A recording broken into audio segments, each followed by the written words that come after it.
من الشیطان اللعین الرجیم بسم اللہ الرحمن الرحیم حسبنا اللہ ونعم الوکیل نعم المولا ونعم النصير أفوض أمري إلى الله إن الله بصير بالعباد والصلاة والسلام والتحية والإكرام سيدنا ومولانا ومولى الثقلين جد الحسن والحسين بالقاسم محمد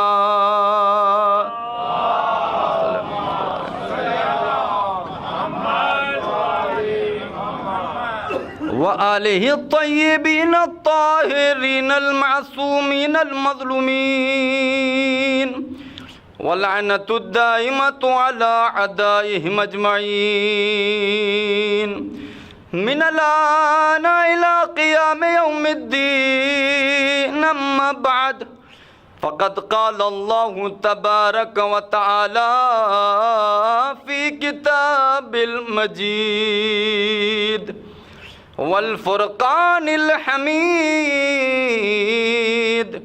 وهو أصدق القائلين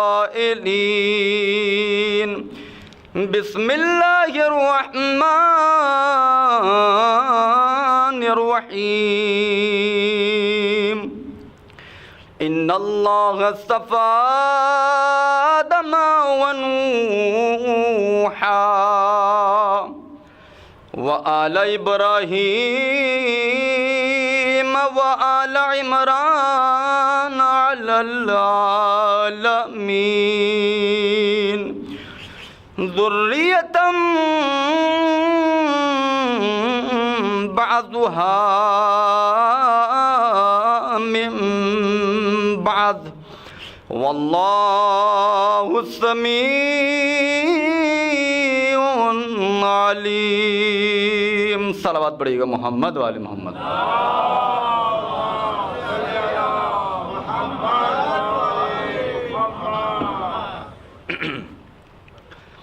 عزیزان گرامی، سامعین محترم، عزاداران سید الشہداء، سب سے پہلے تو آپ تمام حضرات کا اور جس نے بھی اس عزاداری میں شرکت کی ہے، حصہ لیا ہے، ان تمام افراد کا شکر گزار ہوں کہ انہوں نے یہ موقع فراہم کیا کہ یہاں پر آ کر عزاداری سید الشہداء کے حوالے سے چند معروضات آپ کی خدمت میں عرض کر سکوں.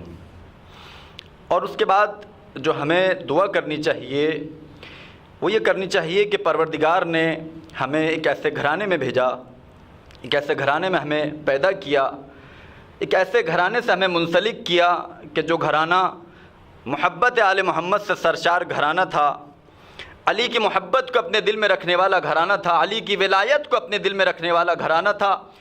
اور یقیناً یہ پروردگار عالم کی توفیق ہے کہ ہم یہاں پر جو جمع ہوئے ہیں عزاداری سید الشہداء کے لیے، یہ اسی آغوش مادر کا نتیجہ ہے، اس شیر مادر کا اثر ہے کہ جو ہماری ماں نے اپنے شیر کے اندر اور اپنی آغوش کے اندر ہمیں جو تربیت کی ہے، جو ہماری تربیت کی ہے، ولایت علی کا جام جو پلایا ہے ہمیں، یہ اس کا نتیجہ ہے کہ آپ اور ہم یہاں پر بیٹھ کر عزاداری سید الشہداء انجام دے رہے ہیں. امام حسین کے مجالس کے حوالے سے معروضات سماعت فرما رہے ہیں. یہ واقعاً یہ کوئی جذباتی جملے نہیں ہیں، یہ حقیقت پر مبنی جملے ہیں، کیونکہ معصوم نے فرمایا ہے. معصوم فرماتے ہیں جب کبھی بھی تمہارے دل میں ہماری محبت کی ٹھنڈک پیدا ہو، تم اس ٹھنڈک کا احساس کرنے لگو، تو سب سے پہلے جو تمہاری منہ سے دعا نکلنی چاہیے وہ اپنی ماں کے لیے نکلنی چاہیے کہ اس نے اپنے شیر مادر میں، اپنی آغوش میں ایسی تربیت کی، اس کا نتیجہ، اس کا اثر ہے. اور یہ واقعاً کوئی چھوٹی بات نہیں ہے کہ ولایت علی کے جام ہمیں پلایا گیا، ماں کے ذریعے سے امام حسین کی محبت ہمارے دل میں ڈالی گئی. اور اس سے بڑی بات توجہ کیجئے گا، اس سے بڑھ کر سب سے بڑی بات جو ہے وہ ہے توفیق پروردگار. اگر توفیق پروردگار نہ ہوتی تو آپ یہاں پر نہیں آتے. کتنے لوگ ایسے ہیں آپ کے علاوہ وہ گھوم رہے بھٹک رہے ہیں لیکن مجلس میں نہیں آتے. کیوں؟ توفیق پروردگار نہیں ہے. اگر توفیق پروردگار ہوتی تو مجلس میں آتے، حسین کا ذکر کرتے، سنتے ذکر حسین کا. محمد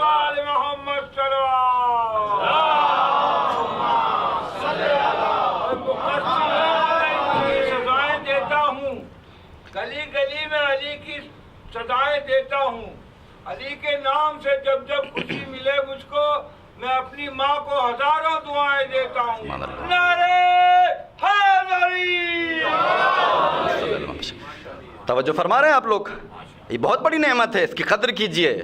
ہمارا اعزاز ہے کہ یہ نعمت ہمیں عطا ہوئی ہماری ماں کے ذریعے سے، ہماری ماؤں نے ہمیں پلائی ہے. اور ایک روایت کی طرف آپ اشارہ کروں کہ دیکھیے اس روایت کے اندر یہ بیان کیا گیا ہے کہ ارادہ پروردگار جو ہوتا ہے، محبت حسین جو ہوتی ہے ہمارے دل میں جو ڈالی گئی ہے، وہ ارادہ پروردگار کی وجہ سے ہے، مشیت پروردگار کی وجہ سے. اگر خدا کا ارادہ نہ ہو جائے، ولی عصر کی اجازت نہ ہو جائے، آپ مجلس میں نہیں آ سکتے. جب تک اذن ولی عصر نہ ہو جائے، خدا کی مشیت شامل حال نہ ہو، خدا کا ارادہ شامل حال نہ ہو، آپ یہاں پر نہیں آ سکتے. اب دیکھیے امام صادق علیہ السلام،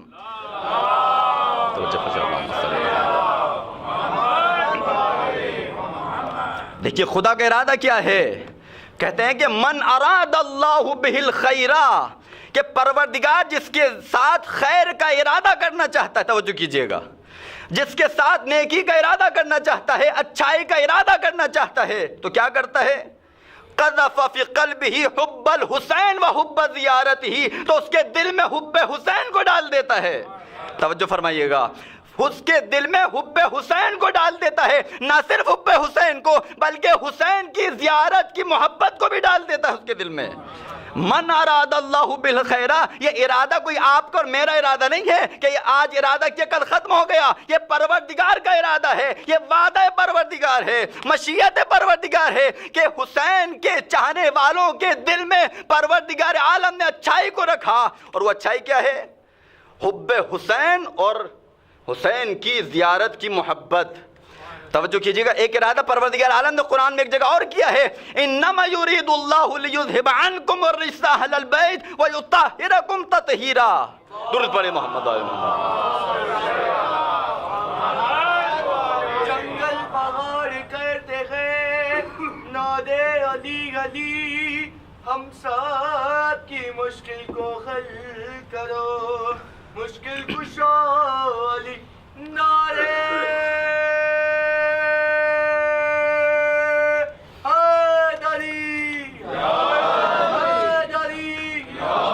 محمد وآل محمد صلوات.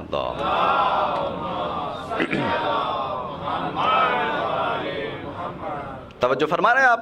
اور یہ محبت حسین جو ڈالی جا رہی ہے جس دل کے اندر، جس ظرف کے اندر، اس کی شرط یہ ہے، کیونکہ ارادہ پروردگار قرآن مجید میں ابھی آپ کے سامنے تلاوت فرمائی، آیت کو تلاوت کیا، انما یرید اللہ لیذھب عنکم الرجس اہل البیت، کہ خدا کا بس ارادہ یہ ہے کہ اہل بیت سے نجاست سے اہل بیت کو پاک رکھے جس طریقے سے پاک رکھنے کا حق ہے. تو اب جن کو پاک رکھا گیا ہے پروردگار عالم کے ارادے کے ذریعے سے، تو اب جن کی محبت کسی کے دل میں ڈالی جائے گی تو اس دل کو کیسا ہونا چاہیے؟ یقیناً پاک و پاکیزہ ہونا چاہیے، وہ ظرف پاک ہونا چاہیے. اگر وہ ظرف پاک نہیں ہوگا تو اس میں حب حسین کی جگہ نہیں ہو سکتی. حب حسین کے لیے پاک ظرف کی ضرورت ہے، ایک پاک و پاکیزہ ظرف چاہیے اس کے لیے. یہ ہماری اور آپ کی خوش قسمتی ہے کہ اس ظرف میں ہمارے دلوں میں پروردگار عالم نے محبت حسین کو رکھا اور حسین کی زیارت کی محبت کو رکھا.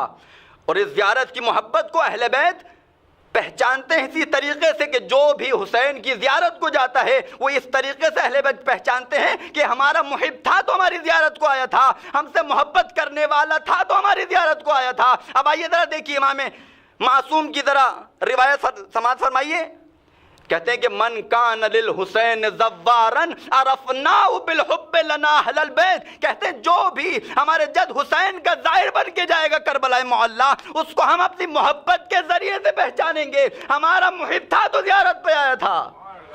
توجہ فرما رہے ہیں آپ، حسین کی محبت کو زیارت کے ذریعے سے پہچانا جا رہا ہے، اہل بیت کی محبت کو زیارت سید الشہداء کے ذریعے سے پہچانا جا رہا ہے۔ اتنی بڑی اہمیت ہے زیارت کی۔ اب آئیے اس روایت کو مکمل کروں۔ من اراد اللہ بہ الخیر قذف فی قلبہ حب الحسین وحب زیارتہ۔ اس کے مقابلے میں کیا بیان کیا معصوم نے؟ کہتے ہیں من ابغض، کہہ رہے من اراد اللہ بہ السوء، کہ جس شخص کے ساتھ بھی پروردگار عالم برائی کا ارادہ کرتا ہے تو کیا کر دیتا ہے؟ اس کے دل میں بغض حسین کو ڈال دیتا ہے اور حسین کی زیارت کی نفرت کو ڈال دیتا ہے۔ اس سے بڑا بد نصیب انسان کون ہوگا کہ جس کے دل میں پروردگار عالم بغض حسین کو ڈال رہا ہے اور حسین کی زیارت کی نفرت کو ڈال رہا ہے۔ یہ ہمارا شرف ہے کہ ہمارے دلوں میں جو عزاداران سید الشہداء ہیں، جو حسین کے چاہنے والے ہیں، حسین کے عزادار ہیں، ان کے دلوں میں محبت حسین ہے۔ اور یہ ثبوت ہے، یہاں پر بیٹھ کر جو آپ سماعت فرما رہے ہیں حسین کے فضائل مصائب جو مجالس میں آتے ہیں، یہ دلیل ہے اس بات کے اوپر۔ ایک ذرا درود پڑھ دیجیے محمد و آل محمد پر۔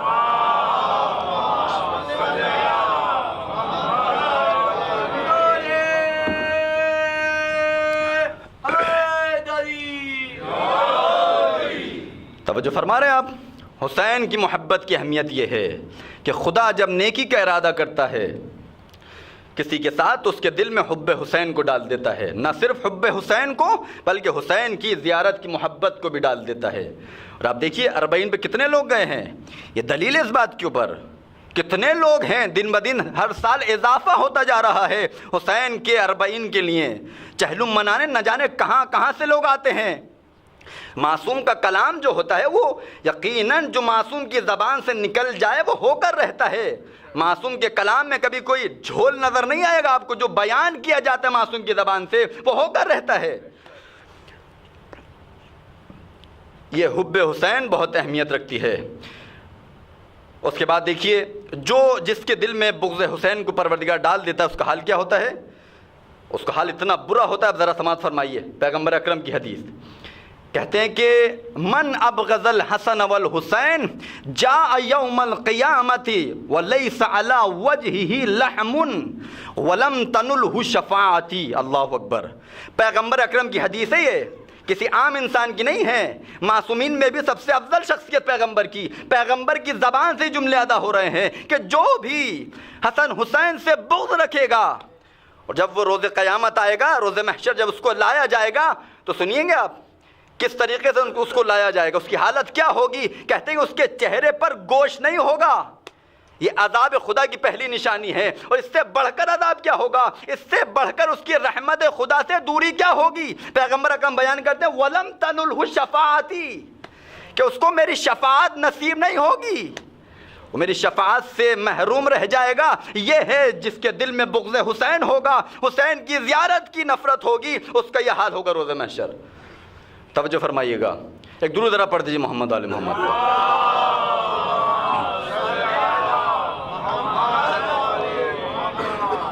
اب کیونکہ زیارت کے ایام چل رہے ہیں، آج کی مجلس کو اختصاص دیتے ہیں سید الشہداء کی ذات مقدس کے ساتھ، اور زیارت کے ایام ہیں، لوگ زیارت پر گئے ہوئے ہیں اور کچھ لوگ انشاءاللہ جائیں گے، مخصوصیاں باقی ہیں۔ 28 صفر ہے اور ربیع الاول کا مہینہ ہے اور پورا سال یہ سلسلہ چلتا رہتا ہے، تو اس کو مد نظر رکھتے ہوئے مولا حسین کے حوالے سے، ان کی زیارت کے حوالے سے چند فضائل، چند معروضات آپ کی خدمت عرض کروں۔ انشاءاللہ کل سے اپنے موضوع کا آغاز کریں گے اور یقیناً موضوع آپ کے سامنے آ گیا ہوگا کہ امامت اہل بیت کے عنوان سے گفتگو کرنی ہے۔ آج صرف جو معروضات عرض کرنی ہے امام حسین کی زیارت کے حوالے سے اور امام کے فضائل کیا ہیں امام معصوم کی نگاہ میں۔ دیکھیے امام حسین کے لیے چھٹے امام امام جعفر صادق علیہ الصلوۃ والسلام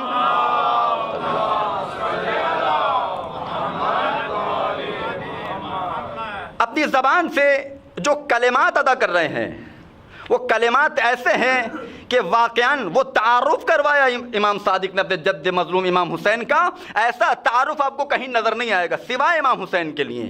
حتیٰ کہ معصومین علیہم السلام کے اندر بھی، اہل بیت کے اندر بھی ایسا تعارف جو امام حسین کا کروایا گیا وہ آپ کو نظر نہیں آئے گا۔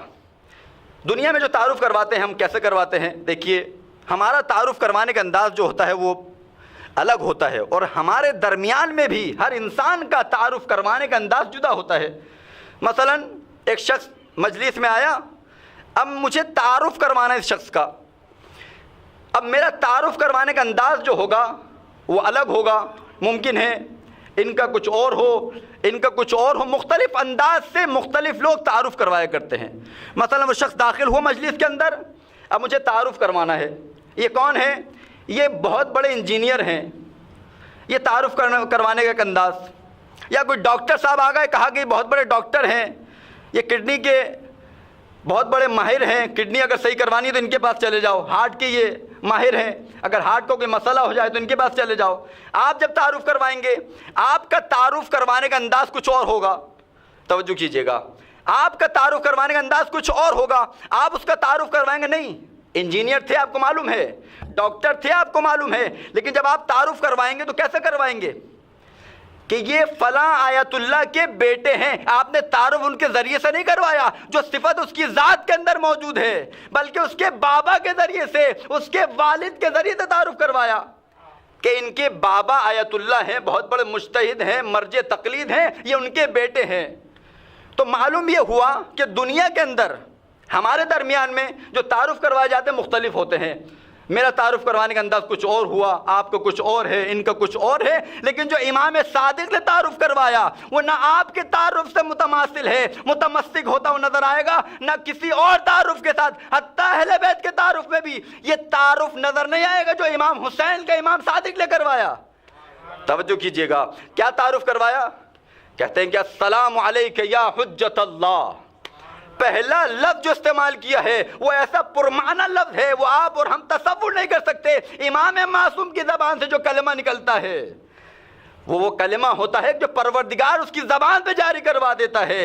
السلام علیک یا حجت اللہ وابن حجت، توجہ کیجئے گا، کہا کہ سلام ہو آپ پر اے حجت خدا، نہ صرف حجت خدا، اے حجت خدا کے بیٹے۔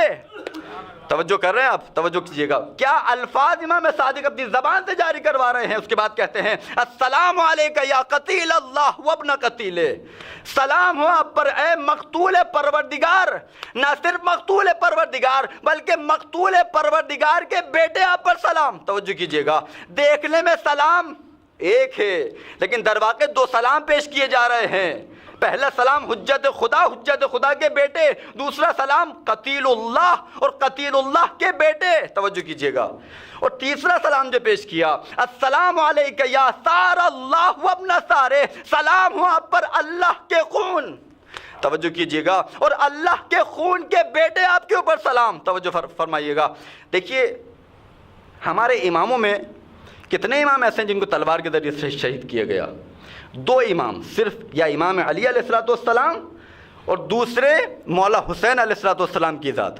ان کے علاوہ جتنے امام شہید ہوئے ہیں وہ زہر کے ذریعے سے ہوئے ہیں، مسموم کیا گیا ہے ان کو۔ یہ دو امام مقتول ہیں اور بقیہ امام مسموم ہیں، ان کو زہر دے کے شہید کیا گیا ہے۔ توجہ کیجئے گا، تو یہاں پر کیا بیان کیا جا رہا ہے؟ حجت خدا کے بیٹے، قتیل اللہ کے بیٹے، سار اللہ کے بیٹے۔ مولا کائنات خود بھی قتیل اللہ ہے کیونکہ تلوار کے ذریعے سے شہید کیا مولا کو، اور سار اللہ بھی ہیں۔ دو اماموں کے ذریعے سے، دو اماموں کے لیے زیارت جو ائمہ سے صادر ہوئی ہیں ان کے لیے سار اللہ کا لقب استعمال ہوا، یا مولا کائنات کے لیے یا مولا حسین کے لیے، اس کے علاوہ کسی امام کے لیے دو لقب استعمال نہیں ہوئے۔ لیکن یہاں پر بھی امام علی کے مقابلے میں بھی اگر دیکھا جائے تو فضیلت کسے حاصل ہے؟ امام حسین کی ذات کو۔ توجہ کیجئے گا، کیونکہ آپ حجت خدا کے بیٹے، وہ بقیہ امام بھی ہیں، حجت خدا بھی ہے امام بقیہ، اور حجت خدا کے بیٹے بھی ہیں۔ قتیل اللہ کا جو لقب ملا ہے، قتیل اللہ مولا کائنات بھی ہے، لیکن ایک اور چیز کا اضافہ ہوا مولا حسین کی فضیلت کے اندر جو امام صادق نے کیا، کہا کہ قتیل اللہ بھی ہے اور قتیل اللہ کے بیٹے بھی ہیں۔ اور یہ چیز نہ امام علی کو نصیب ہوئی نہ کسی اور امام کو نصیب ہوئی، یہ امام حسین کی فضیلت ہے اس شہادت کے بدلے میں۔ جو کربلا میں شہادت پیش کی ہے، قتیل اللہ بھی ہے اور قتیل اللہ کے بیٹے بھی ہیں، اور یہیں سے ایک منصب اختصاصی شروع ہو جاتا ہے۔ یہاں سے مولا کائنات کو بھی یہ منصب عطا نہیں ہوا کہ مولا کائنات قتیل اللہ بھی ہوں اور قتیل اللہ کے بیٹے بھی ہوں۔ صرف قتیل اللہ ہے مولا کائنات، لیکن امام حسین کی ذات وہ ہے کہ خود قتیل اللہ بھی ہیں، مقتول پروردگار بھی ہیں اور مقتول پروردگار کے بیٹے بھی ہیں۔ توجہ کیجئے گا۔ اس کے بعد تیسری چیز جو بیان کی، اچھا یہ تعارف کروایا کب؟ کہتے ہیں کہ تعارف کا موقع کیا تھا، کس موقع پہ تعارف کروایا؟ یہ جو زیارت نامہ پڑھا ہے امام جعفر صادق علیہ السلام نے، ایک درود پڑھ دیجئے محمد علیہ۔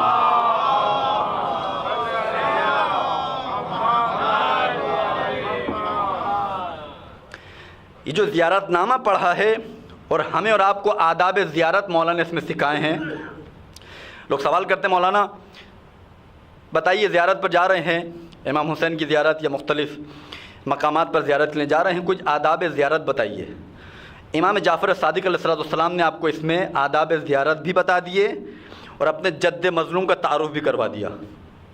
توجہ کر رہے ہیں؟ ایک مرتبہ بہت ہی مشہور و معروف راوی ہے یونس بن ذبیان، امام کی خدمت میں آئے، کہا مولا میرے دل میں مولا حسین کی شہادت کی وجہ سے ایک تپش سی پیدا ہوتی ہے، میرا دل جلنے لگ جاتا ہے، جب یہ کیفیت مجھ پر طاری ہو تو میں کیا کروں؟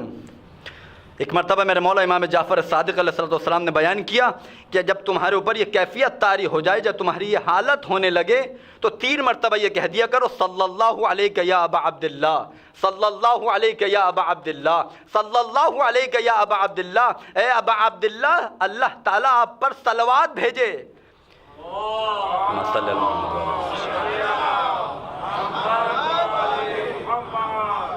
کہا کہ اللہ تعالیٰ آپ کے اوپر صلوات بھیجے۔ اس کے بعد امام نے آپ کو ایک منشور دیا، آداب زیارت سکھا اس کے اندر۔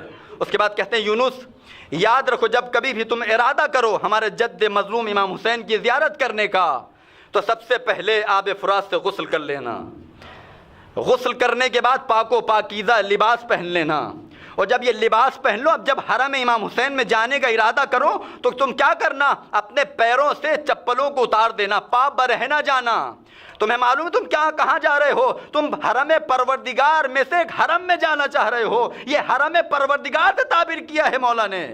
یہ امام حسین میں آپ جو جا رہے ہیں، یہ جو جاتے ہیں، یہ کوئی معمولی جگہ نہیں جاتے آپ حرم پروردگار میں جاتے ہیں۔ خدا کا حرم ہے، پروردگار نے اسے اپنا حرم کہا ہے۔ امام حسین کے حرم کو کہا کہ جب جانے لگو تو اپنے پیروں سے چپلوں کو اتار دینا، اور یاد رکھو، آپ کو آداب زیارت سکھا رہے ہیں مولا، کہتے ہیں یاد رکھو جب راستے میں جا رہے ہو، جب تم راستے میں ہو تو فالتو باتیں مت کرتے جانا، فضول باتوں سے پرہیز کرنا، اپنی زبان پر تحلیل پروردگار کو لانا، تمجید پروردگار کو لانا، تحمید پروردگار کو لانا، تکبیر پروردگار کو لانا۔ اس کے علاوہ مولا بیان کرتے ہیں نہ صرف یہ بلکہ اس کے ساتھ ساتھ محمد و آل محمد پر درود پڑھتے جانا، اس طریقے سے حرم امام حسین میں داخل ہونا۔ محمد و آل محمد صلوات۔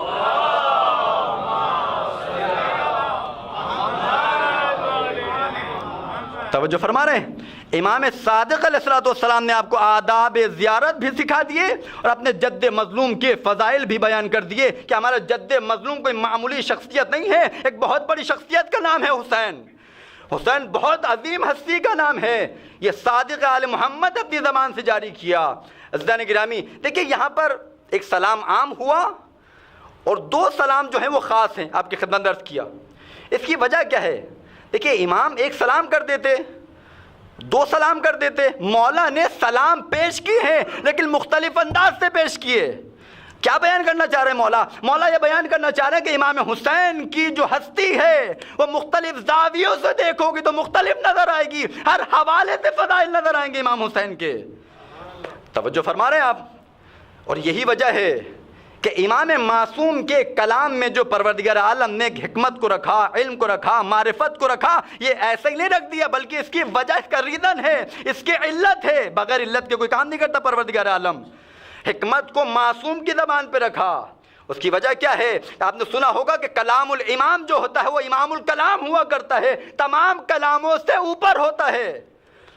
کلام الامام امام الکلام ہوا کرتا ہے. امام کے کلام کی شدت ایسی ہوتی ہے کہ ہر کسی کے بس کی بات نہیں ہے کہ امام کے کلام کو تحمل کر سکے, برداشت کر سکے. اتنا سنگین کلام ہوتا ہے امام کا.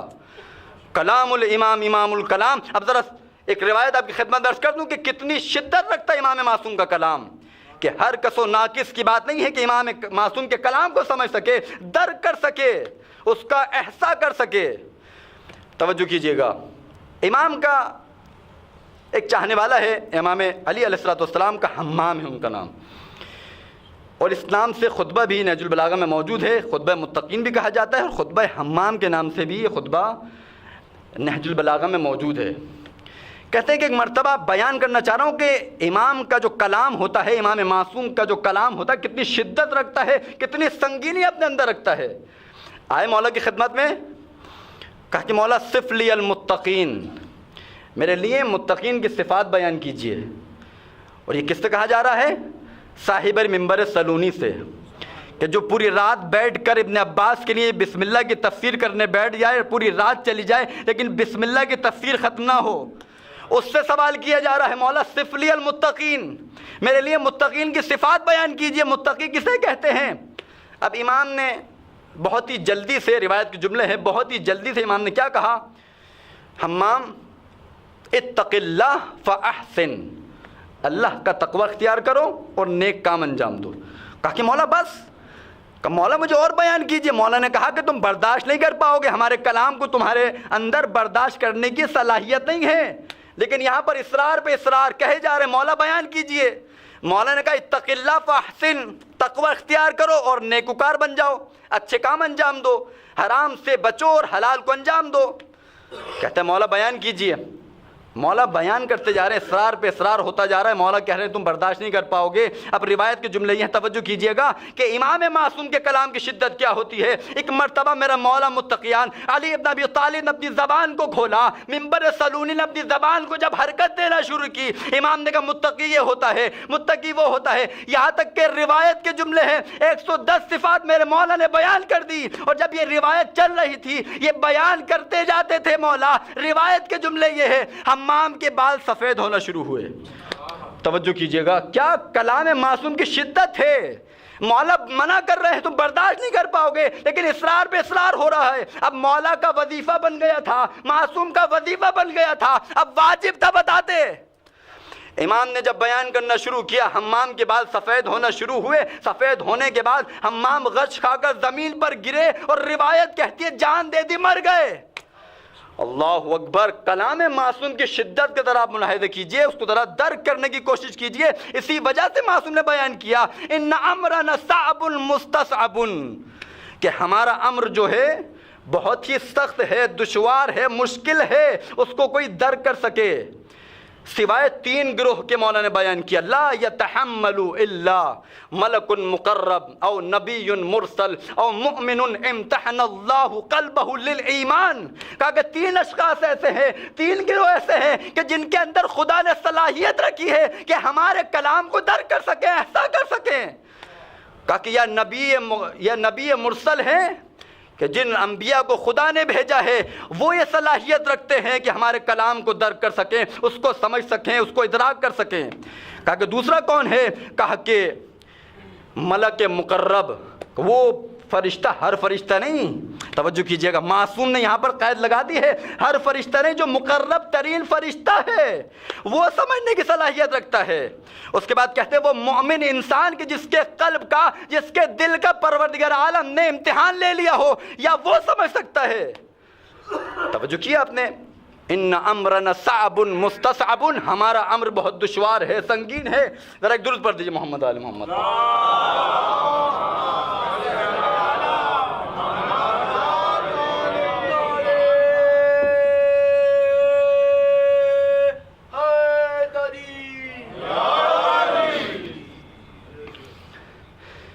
امام معصوم کے کلام کی شدت یہ ہے, کہا کہ السلام علیک یا حجت اللہ وابن حجت, سلام آپ پر اے حجت خدا اور اے حجت خدا کے بیٹے. السلام علیک یا قتیل اللہ وابن قتیل, سلام ہو آپ پر اے مقتول پروردگار اور مقتول پروردگار کے بیٹے. السلام علیک یا سار اللہ وابن سارے. ذرا توجہ کیجئے گا, اس جملے کو سمجھانا چاہتا ہوں. یہ جو لفظ استعمال کیا مولا نے, السلام علیک یا سار اللہ وابن سارے, کیا مقصد ہے اس کا؟ آپ سنتے رہتے ہیں سار اللہ سار اللہ. سار اللہ کا معنی یہ ہے, سار کو جب اللہ کے ساتھ ملا کر آپ ترجمہ کریں گے تو اس کا ترجمہ یہ بنے گا کہ سلام ہو آپ پر اے اللہ کے خون. یہ کون بیان کر رہا ہے؟ چھٹے امام, امام جعفر صادق علیہ السلام.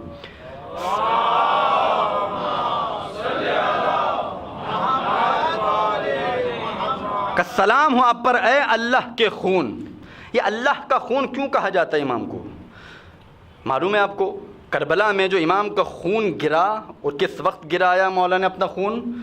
کہ جب دین کو ضرورت تھی, خدا کا دین برباد ہو رہا تھا, تو خدا نے صفت عطا فرما دی امام صادق کے قول کے مطابق کہ امام حسین کو سار اللہ بنا دیا, یعنی اللہ کا خون بنا دیا. اب ذرا توجہ کیجئے گا, دیکھیے قصاص کا معاملہ آپ کو معلوم ہے. جب کسی کے گھر میں کسی کو قتل کر دیا جائے, خدا نہ خواستہ کسی کو بھی ایک شخص نے قتل کر دیا, اب جس گھر میں وہ شخص قتل ہوا ہے, جس گھر کا وہ فرد ہے, ایک ممبر ہے, تو اس کا قصاص کون لے گا؟ توجہ کیجئے گا, وہی لے گا جس گھر کا وہ فرد ہے. ہر کوئی کھڑا نہیں ہو جائے گا محلے سے کہ ہم اس کے خون کا بدلہ لیں گے, اس کے خون کا قصاص لیں گے. ولی دم کون ہوتا ہے؟ اس کے گھر والے. اس کے گھر والے اس کے ولی دم ہے, اس کے خون کے ولی ہیں, ولایت رکھتے ہیں, لہذا انہی کے اوپر حق ہے, انہی کو حق ہے کہ اس شخص کے خون کا بدلہ لیں. توجہ کیجئے گا, اب یہاں پر جو بیان کیا مولا نے, السلام علیک یا سار اللہ, سلام ہو آپ پر اے اللہ کے خون. اب پروردگار زمین پر آ نہیں سکتا. توجہ کیجئے گا, پروردگار جسم و جسمانیت سے مبرہ ہے, منزہ ہے. پروردگار کا جسم نہیں ہے, پروردگار بدلہ لینے کیسے آئے گا؟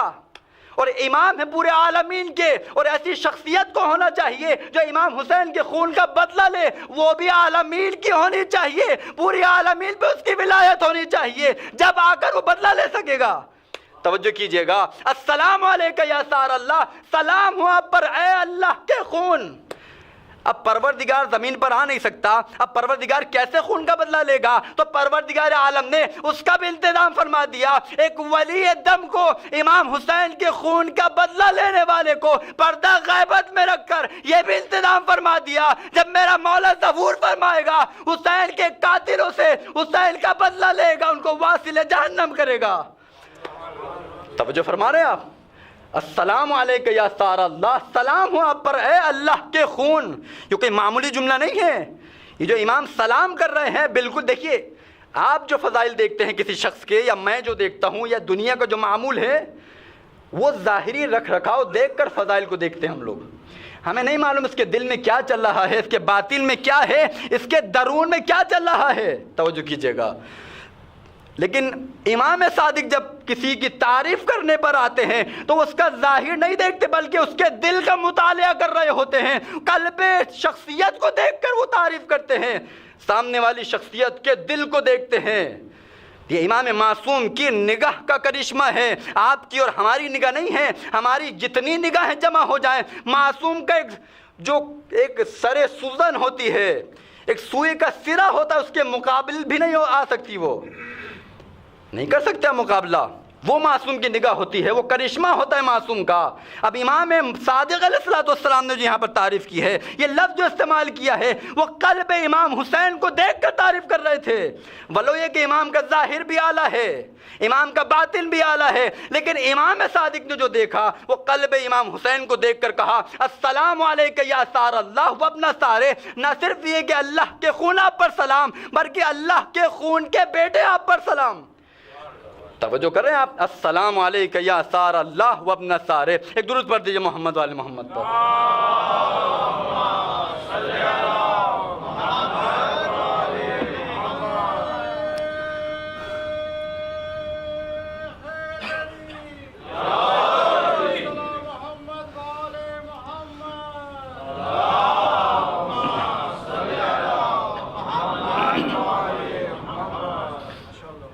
توجہ کر رہے ہیں آپ, اللہ کے خون آپ پر سلام, اور اے اللہ کے خون آپ کے بیٹے آپ پر سلام. توجہ کیجئے گا, جو کلمات نکل رہے ہیں امام معصوم کی زبان سے, یہ کلمات بہت ہی گراں قدر کلمات ہیں, بہت سنگین کلمات ہیں. ان کو آپ اور ہم درک نہیں کر سکتے۔ یہ امام معصوم جانتا ہے کہ اس کی زبان سے جو کلمات نکل رہے ہیں، دیکھیے، اور یہاں پر ایک فضیلت اور ہے، یہ کلمات جس کی زبان سے نکل رہے ہیں وہ بھی معصوم ہیں یہاں پر، اور جو خود کلمات نکل رہے ہیں وہ بھی معصوم ہیں، اور جس کے لیے نکل رہے ہیں وہ بھی معصوم ہیں۔ تو اب ایسے کلام میں جھول کہاں سے ہوگا؟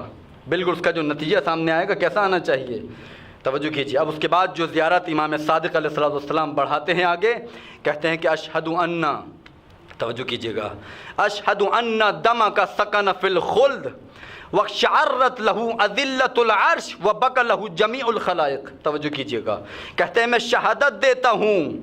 اب یہاں پر معصوم امام ہیں، شہادت کی کیا ضرورت تھی؟ جس کے لیے شہادت دے رہے ہیں وہ بھی معصوم ہیں، اور خود شہادت دینے والا وہ بھی معصوم ہے، خدا کو معلوم ہے۔ اب یہ شہادت کا لفظ استعمال کیوں کیا امام صادق نے؟ ڈائریکٹ خطاب کر کے کہتے تھے آپ کا خون جنت میں ہے، آپ کے خون کی وجہ سے جو عرش کے پائے ہیں وہ لرز رہے ہیں، وہ لرزے میں ہیں۔ یہ کیوں نہیں کہا، بلکہ امام نے جو ابتدا کی ہے کہا کہ اشہد ان دمک سکن فی الخلد، کہ میں شہادت دیتا ہوں اے سید الشہداء، اے جد مظلوم، آپ کا خون جنت میں سکونت کیا ہوا ہے، جنت میں موجود ہے آپ کا خون۔ یہاں پر مولا بیان کرنا چاہتے ہیں کہ اشہد ان، ایک شہادت میرے بابا نے دی تھی، میرے جد مولا کائنات نے دی تھی، جب رسول کی رسالت پر اعتراض کیا جا رہا تھا، مشرک اور کفار اعتراض کر رہے تھے کہ ہم آپ کی رسالت کو نہیں مانتے، آپ کی رسالت کے منکر ہیں ہم۔ جب یہ سنا تو پروردگار عالم نے کون سی آیت نازل کی تھی؟ قل کفی باللہ شہیدا بینی و بینکم ومن عندہ علم الکتاب، رسول کہہ دیجئے کہ آپ کی رسالت کی گواہی کے لیے وہ کافی ہے، اللہ کافی ہے، اور وہ کافی ہے کہ جس کے پاس پوری کتاب کا علم ہے۔ توجہ کیجئے گا، تو مولا امام صادق یہیں پر اشارہ فرمانا چاہ رہے ہیں کہ جس طریقے سے میرے جد امام علی نے رسول کی رسالت کی شہادت دی تھی، میں بھی اسی کا بیٹا ہوں، اس وجہ سے مولا نے کہا اشہد ان دمک سکن فی الخلد، توجہ کیجئے گا، کہ میں شہادت دیتا ہوں کہ آپ کا خون جنت میں موجود ہے، سکونت اختیار کیے ہوئے ہے۔ عزیزان گرامی، یہاں پر مولا نے یہ کیوں کہا کہ آپ کا خون جنت میں موجود ہے؟ یہ تو پورا گھرانہ جنتی ہے، آپ کی ماں جنت میں ہے، یہ کہتے تھے کہ مولا جد مظلوم آپ کی مادر گرامی جنت میں ہے، آپ کے بابا جنت میں ہیں، آپ کے نانا جنت میں ہیں، آپ کے بھائی جنت میں ہیں، لیکن مولا نے یہ نہیں کہا، بلکہ کیا کہا؟ اشہد ان دمک سکن فی الخلد، میں شہادت دیتا ہوں، میں گواہی دیتا ہوں آپ کا خون جنت میں ہے۔ مولا کیا بیان کرنا چاہ رہے ہیں؟ مولا شاید یہ آواز دیں، میں بیان کرنا چاہ رہا ہوں جب خون کی یہ تاثیر ہے تو وجود حسین کی کیا تاثیر ہوگی؟ توجہ کر رہے ہیں آپ؟ اشہد ان دمک سکن فی الخلد وشعرت لہ اذلۃ العرش، اور اس خون کی تاثیر یہ ہے، جو کربلا میں خون گرا امام حسین کا، اس کی تاثیر یہ ہے، جنت میں تو موجود ہے، اس خون کے لیے جو عرش کے پائے ہیں، جو ستون ہیں، وہ لرزے میں ہیں، لرز رہے ہیں، یہ تاثیر ہے خون کی۔ اس کے بعد کہتے ہیں کہ تمام مخلوقات خدا نے اس خون کے لیے گریہ کیا۔ امام حسین کی شہادت جہانی تھی، پورے عالم کی تھی، ہر چرند و پرند ہر چیز جو ہے اس پر ولایت امام حسین کی، لہذا ضروری ہے کہ جب امام حسین کی شہادت واقع ہو تو ہر شے اس پر گریہ کرے، چاہے وہ چرند ہوں، پرند ہوں، جانور ہوں، حتیٰ کہ سمندروں میں جو مچھلیاں ہیں وہ بھی گریہ کرتی ہیں امام حسین پر، آسمان بھی گریہ کرتا ہے، سورج بھی گریہ کرتا ہے، چاند بھی گریہ کرتا ہے۔ وہ الگ بات ہے کہ ہر چیز کے گریے کی کیفیت الگ ہو۔ مچھلی کا گریہ کیا ہے؟ روایت کے جملے ہیں، کامل الزیارت کی روایت ہے، اس میں کہتے ہیں مچھلی کا گریہ یہ ہے کہ اس کو پانی سے نکالو تڑپ کے مر جائے، یہ گریہ ہے اس کا۔ آسمان کا گریہ، آسمان سے خون کی بارش ہوا کرتی تھی۔ زمین کا گریہ کیا تھا؟ جہاں سے جب امام حسین کی شہادت واقع ہو گئی تھی، جہاں سے پتھر اٹھایا جاتا تھا اس پتھر کے نیچے سے خون ابلتا تھا۔ امام حسین کی شہادت ہر کسی کے لیے ہے، اسی وجہ سے تو کہا تھا یہاں پر مولا امام صادق نے کہ امام حسین کے خون کے لیے تمام مخلوقات خدا نے گریہ کیا۔ اس کے بعد کہتے ہیں نہ صرف تمام مخلوقات خدا نے، جب یہ تمام کا لفظ آ گیا تھا، اب مولا یہاں پر روایت کو روک دیتے، زیارت کے جملے ختم کر دیتے، مولا نے اس کے بعد بھی بیان کیا، کہتے ہیں کہ وَبَكَتْ لَهُ السَّمَاوَاتُ السَّبْعُ والارضون السبع وما فيهن وما بينهن ومن يتقلب فی الجنت والنار من خلق ربنا وما یرا وما لا یرا. توجہ کیجئے گا، کہتے ہیں کہ گریہ کیا تمام مخلوقات خدا نے، اور کہتے ہیں کہ اس خون کے لیے، جو حسین کا خون زمین پر گرا تھا، جو جنت میں موجود ہے، اس خون کے لیے 7 آسمانوں نے گریہ کیا، 7 زمینوں نے گریہ کیا، اور جو کچھ زمین و آسمان کے اندر ہے ان تمام چیزوں نے گریہ کیا. اس کے بعد کہتے ہیں اور جو کچھ جنت اور دوزخ میں ہے ان تمام چیزوں نے بھی گریہ کیا. اس کے بعد اور روایت آگے بڑھتی ہے، زیارت کے جملے مولا بیان کرتے ہیں، کہتے ہیں نہ صرف یہ بلکہ جو چیز دیکھی جا سکتی ہے اس نے بھی گریہ کیا، اور جو چیز دیکھی نہیں جا سکتی اس نے بھی گریہ کیا. توجہ کریں، وما یرا وما لا یرا، جو چیز دیکھی جا سکتی ہے. کتنی چیزیں آپ دیکھتے ہیں اپنی آنکھوں سے؟ باہر نکلیں آپ، کتنی چیزیں آپ کو نظر آئیں گی؟ کہا کہ ان تمام چیزوں نے گریا. جو چیز آپ دیکھ سکتے ہیں، ہماری آنکھوں کا اثر یہ نہیں ہے کہ ہم دور تک دیکھ سکیں. جانوروں کی آنکھیں ہم سے تیز ہوا کرتی ہیں. ایک درود پڑھ دیجیے محمد و آل محمد.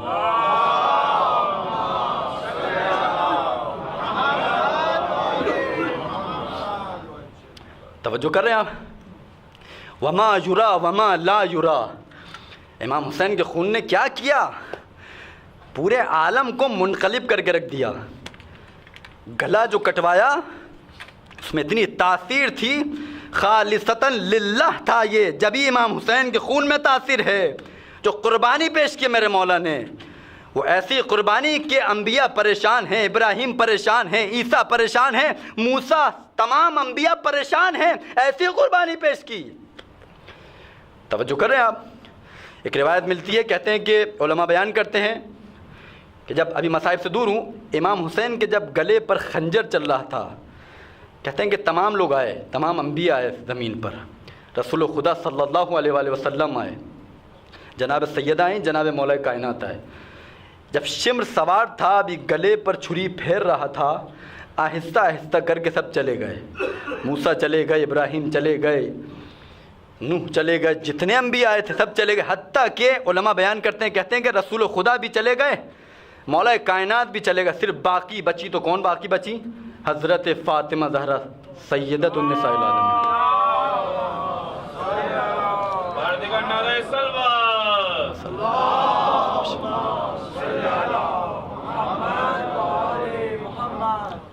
توجہ فرما رہے ہیں. انبیاء پریشان ہو گئے، انبیاؤں سے دیکھا نہ گیا کہ حسین کے گلے پر چھری چل جائے.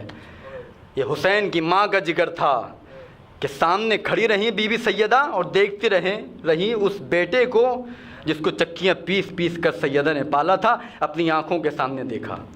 بس عزادارو، آپ کی زحمت کو تمام کیا. کل امام حسین کا چہلم گزرا، بہت گریہ کیا ہوگا آپ نے، بہت روئے ہوں گے.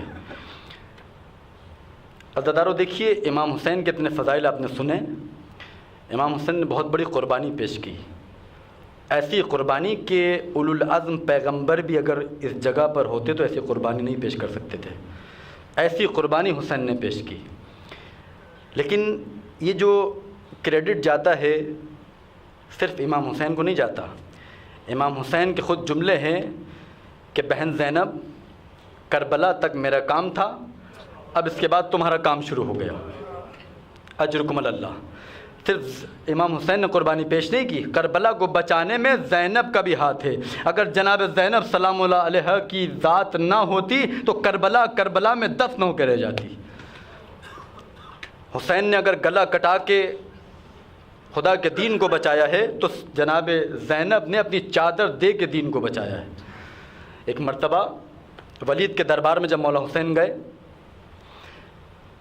اور وہاں سے جب گھر واپس آئے تو جناب زینب بڑی شدت سے اپنے ماجائے کا انتظار کر رہی ہیں. کبھی یہاں پر آتی ہیں، کبھی دروازے پر آتی ہیں، صحن میں ٹہل رہی ہیں، گشت کر رہی ہیں کہ میرا بھائی کہاں چلا گیا. ایک مرتبہ مولا حسین جب تشریف لاتے ہیں تو اپنے ماجائے سے گلے لپٹ کر روتی جاتی ہے، میرے ماجائے تم کہاں چلے گئے تھے. اب یہاں پر ایک جملہ عرض کروں گا، بی بی ابھی تو حسین گئے تھے، واپس آ گئے تھے، لیکن ایک وقت ایسا آئے گا شور میں کہ حسین جب رخصت لے کے واپس جائے گا تو حسین واپس نہ آئے گا بلکہ حسین کا گھوڑا واپس آئے گا. اجرکم اللہ اجرکم اللہ، اپنے بھائی سے لپٹ کر رونے لگی، بھیا کہاں چلے گئے تھے؟ ایک مرتبہ مولا حسین نے کہا بہن ولید کے دربار میں گیا تھا، یزید کی بیعت کا مطالبہ کیا جا رہا ہے۔ ایک مرتبہ علی کی بیٹی کو جلال آیا، کہتی ہے بھیا تم نے کیا کہا؟ کہا کہ میں نے منع کر دیا۔ کہا ٹھیک کیا۔ ایک مرتبہ، اور یہ بھی ملتا ہے، علماء بیان کرتے ہیں کہ امام حسین نے جناب زینب سے یہ پوچھا تھا بہن زینب تمہاری کیا رائے ہے؟ ایک مرتبہ زینب نے کہا تھا بھیا تم امام وقت ہو، تم وقت کے امام ہو، تم بہتر جانتے ہو تم میں مجھ میں فرق کیا ہے؟ تم بھی علی کے بیٹے ہو، میں بھی علی کی بیٹی ہوں، تم بھی فاطمہ کے بیٹے ہو، میں بھی فاطمہ کی بیٹی ہوں، بس فرق اتنا ہے تمہارے اور میرے درمیان میں تمہارے سر پر علی مرتضیٰ کا امامہ ہے، میرے سر پر فاطمہ زہرا کی چادر ہے۔ اجرکم اللہ۔ یہ باتیں ہوتی رہی۔ ایک مرتبہ حسین نے کہا بہن زینب بیعت کو رد تو کر دیا ہے، بیعت کا منع تو کر دیا ہے، لیکن بہت بڑے امتحان دینا ہوں گے، اب یہ علی مرتضیٰ کی بیٹی ہے۔ ایک مرتبہ کہتی ہے بھیا امتحان کیا؟ امام حسین کہتے ہیں زینب اس میں دو امتحان دینا ہوں گے، ایک امتحان تم دو گی اور ایک امتحان میں دوں گا۔ کہتی ہے بھیا امتحان کیا ہے؟ کہا کربلا میں امتحان دوں گا، شام کا امتحان تم دو گی۔ اجرکم اللہ اجرکم اللہ، خدا آپ کو کوئی غم نہ دے سوائے غم آل محمد کے۔ ایک مرتبہ جناب زینب نے سوال کیا بھیا میں کربلا میں آپ کے ساتھ ہوں گی، کیا آپ بھی میرے ساتھ شام تک چلیں گے؟ ایک مرتبہ زہرا کے لال نے جواب دیا زینب تم میرے ساتھ کربلا میں تو ہوگی، میں بھی تمہارے ساتھ ہوں گا، کربلا سے کوفہ، کوفہ سے شام، لیکن ایک فرق ہوگا، میرا جسم کربلا میں رہ جائے گا، میرا سر تمہارے ساتھ ساتھ ہوگا۔ اجرکم اللہ اجرکم اللہ۔ ایک مرتبہ زینب نے جب یہ سنا کہا کہ بھیا ٹھیک ہے۔ اب یہ کہتی ہے زینب کہ بھیا صرف میدان اپنے حصے میں تقسیم نہیں کرتے بلکہ کام بھی اپنے اپنے حصے بانٹ لیتے ہیں، تقسیم کر لیتے ہیں۔ مولا پوچھتے کیا کام؟ کہا کہ تیار کر کے میں بھیجا کروں گی تمام شہداء کو اور گھوڑے پر تم سوار کراؤ گے۔ کہتی ہے اس کے بعد لاشیں تم اٹھا کے لاؤ گے، خیمے میں عزاداری میں کروں گی۔ ایک مرتبہ بی بی کہتی ہے بھیا تم مرد ہو، مرد تمہارے ذمے، اصغر تمہاری گود میں تیر کھائے گا، سکینہ میرے سامنے شام میں مر جائے گی۔ اجرکم اللہ اجرکم اللہ، خدا آپ کو کوئی غم نہ دے سوائے غم حسین کے۔ آزادہ۔ اور ایک مرتبہ کل آپ نے مصائب سنے ہوں گے، رہائی کے مصائب، چہلم منانے جب زینب آ رہی ہے، ایک مرتبہ زندان میں عزاداری برپا کی، بہت عزاداری منائی۔ اس مرتبہ جب کربلا جانے کا ارادہ کیا، محملیں تیار کی گئی، عماریاں تیار کی گئی۔ اب جب زینب کو سوار کیا جانے والا تھا، ایک مرتبہ بی بی نے جب دیکھا تو کیا دیکھا؟ محمل کے پردے ہرے ہیں، حریر کے پردے ہیں۔ اب میری بی بی نے کہا سید سجاد بیٹا زینب ایسے پردوں کے ساتھ اس عماری پر سوار نہ ہوگی، اس کے پردوں کو سیاہ کرواؤ۔ عزادارو یہ سننا تھا، امام سجاد کے حکم سے پردے لگائے گئے، سیاہ عماریاں تیار ہوئی۔ اب یہ قافلہ چلا، آگے آگے سیاہ علم آتے جاتے ہیں، سیاہ علم کے ساتھ یہ قافلہ جاتا ہے۔ ایک مرتبہ ایک ایسے راستے پر یہ کاروان پہنچا، کیا دیکھا؟ اس راستے میں دو راستے نکلتے ہیں، ایک راستہ مدینے کی طرف جاتا ہے، ایک راستہ کربلا کی طرف جاتا ہے۔ ایک مرتبہ جناب زینب نے کہا بیٹا سید سجاد زینب ابھی نانا کو سلام کرنے نہیں جائے گی، زینب پہلے اپنے بھائی کا ماتم کرے گی، علی اکبر کا ماتم کرے گی، قاسم کا ماتم کرے گی، عزادارو اصغر کا ماتم کرے گی۔ ایک مرتبہ جب یہ سننا تھا، سید سجاد نے کاروان کا رخ کربلا کی جانب موڑ دیا۔ اب عزادارو کل کا جو دن گزرا ہے وہ زیارت سید الشہداء کا دن تھا، بڑی فضیلت وارد ہوئی ہے، اور اس زیارت کا اعزاز جو حاصل ہوا وہ رسول خدا کا صحابی ہے جابر ابن عبداللہ انصاری۔ ایک مرتبہ کیا دیکھا؟ یہ کربلا میں موجود ہے۔ ایک مرتبہ دیکھا جابر کربلا میں ہے۔ کربلا کیسے پہنچے جابر؟ عزادارو اطلاع جب پہنچی تھی جابر نابینا ہو چکے تھے۔ جب جابر کو اطلاع ملی کہ حسین مارا گیا، حسین قتل کر دیا گیا، اب اس نابینا حالت میں نے اپنے دوست عطیہ سے کہا دیکھ تو مجھ پر ایک احسان کر دے, مجھے کربلا لے چل, میرے مولا کو قتل کر دیا گیا ہے, شہید کر دیا گیا ہے. ایک مرتبہ جابر نے اپنے آپ کو کربلا میں پہنچایا. جب یہ جابر کربلا پہنچا تو اس نے اپنے دوست عطیہ سے کہا کہ میرے دوست عطیہ مجھے قبر حسین کی جانب لے چلو. اب اس عطیہ نے جب یہ سنا کہا کہ مجھے کیا معلوم تمہارے آقا حسین کی قبر کون سی ہے. ایک مرتبہ جابر نے کہا کہ تو کیا دیکھتا ہے. ایک مرتبہ یہ کہنے لگا میں یہ دیکھ رہا ہوں کہ چند قبریں موجود ہیں, چند قبریں بنی ہوئی ہیں, لیکن مجھے یہ نہیں معلوم کہ تمہارے آقا حسین کی قبر کون سی ہے. ایک مرتبہ جابر نے کہا مجھے قبروں کے درمیان میں لے جا کے کھڑا کر دے. ایک مرتبہ یہ ہونا تھا جابر قبروں کے درمیان میں کھڑے ہوئے, ایک مرتبہ سلام کرتے ہیں السلام علیکہ یا ابا عبداللہ, السلام علیکہ یا ابن رسول اللہ. عزادارو سلام کرنا تھا. ایک مرتبہ جواب آیا وعلیکہ السلام یا امی جابر, اے میرے چچا جابر علیکہ السلام, تم پر بھی ہمارا سلام ہو. ایک مرتبہ عزادارو اب اسی حالت میں جابر کو غش آ گیا. جابر بے ہوش ہو کے زمین پر گر گئے. اس غشی کے عالم میں مولا حسین کو دیکھا. مولا حسین کو جب دیکھتے ہیں ایک مرتبہ دیکھ کے کہتے ہیں میرے آقا, اے میرے مولا, میں نے یہ تو سنا تھا کہ تو بہت زخمی ہوا, لیکن یہ اندازہ نہیں تھا کہ اتنے تیر تیرے جسم میں بے بس ہے, تو اتنا زخمی ہے. ایک مرتبہ باتیں ہوتی رہی. اس اثنا میں میرے مولا حسین نے کہا جابر میری قبر سے دور چلا جا, میری قبر سے دور ہٹ جا. ایک مرتبہ کہتے مولا کوئی غلطی ہو گئی مجھے معاف کر دیجئے. کہا کہ نہیں جابر کوئی غلطی نہیں ہوئی, میری بہن زینب میری زیارت کو آ رہی ہے, میری زیارت کرنے آ رہی ہے, مجھے پرسہ دینے آ رہی ہے. عزادارو یہ سننا تھا. عزادارو اب عطیہ نے جابر کا کاندھا ہلایا. ایک مرتبہ جابر کیا کہتا ہے, جابر سے کیا کہتا ہے عطیہ, کہتا ہے جابر غضب ہو گیا, یزید کو معلوم ہو گیا, یا ایسا معلوم ہو رہا ہے کہ یزید کی فوج آ رہی ہے, اب خطرے میں ہم غضب ہو گیا. عزادارو کیا دیکھا, وہ یزید کی فوج تو نہ تھی, وہ لٹا ہوا کاروان تھا, زینب کا کاروان تھا, سید سجاد کا کاروان تھا. اب عزادارو جابر نے کہا کہ کاروان والوں سے پوچھ اس میں کوئی مرد ہے نہیں ہے. ایک مرتبہ پہلے یہ کہتا ہے کوئی مرد مجھے نظر نہیں آ رہا, اس کے بعد کہتا ہے ایک مرد نظر آ رہا ہے, وہ بہت بوڑھا ہے, اس کی کمر جھکی ہوئی ہے, داڑھی کے بال سفید ہو چکے ہیں, سر کے بال سفید ہیں. ایک مرتبہ جابر نے کہا مجھے اس بوڑھے کے پاس پہنچا دے. اب جابر آئے, کہا کہ بوڑھے تو ہے کون. ایک مرتبہ سید سجاد نے جب یہ سنا, سید سجاد کہتے جاتے ہیں یا امی جابر انا علی ابن الحسین, میں حسین کا بیٹا ہوں, میں علی ہوں. ایک مرتبہ جابر نے کہا اے میرے آقا زادے, میں نے تیرے بابا کو گودوں میں کھلایا ہے, میں نے تیرے بابا کو گودوں میں لیا ہے, تو اتنا بوڑھا کیسے ہو گیا.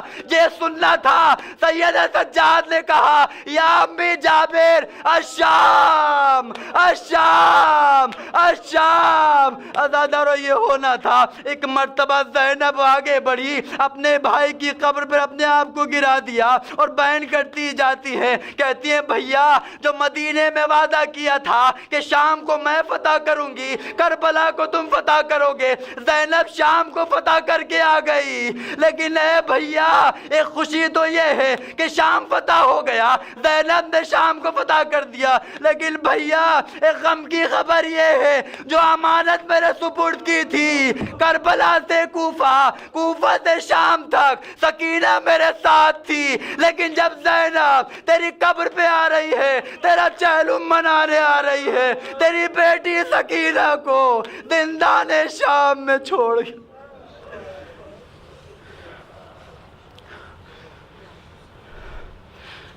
الا ولعنۃ اللہ علی القوم الظالمین وسيعلم الذين ظلموا أي منقلب ينقلبون. پروردگارہ ہمارے ناسوک اپنے رومال سیدہ میں جگہ عنایت فرما.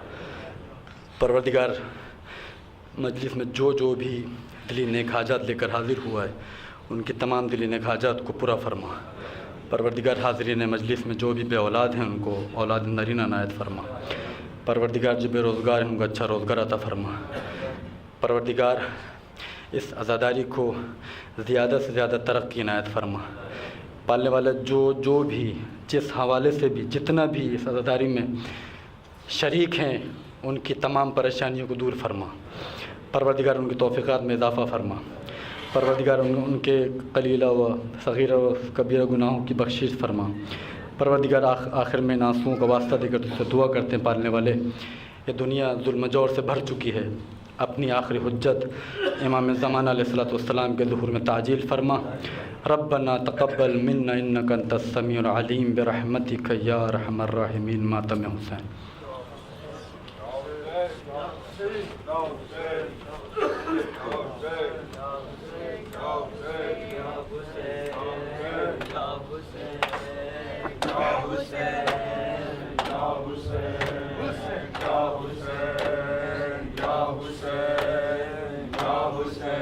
Hussein,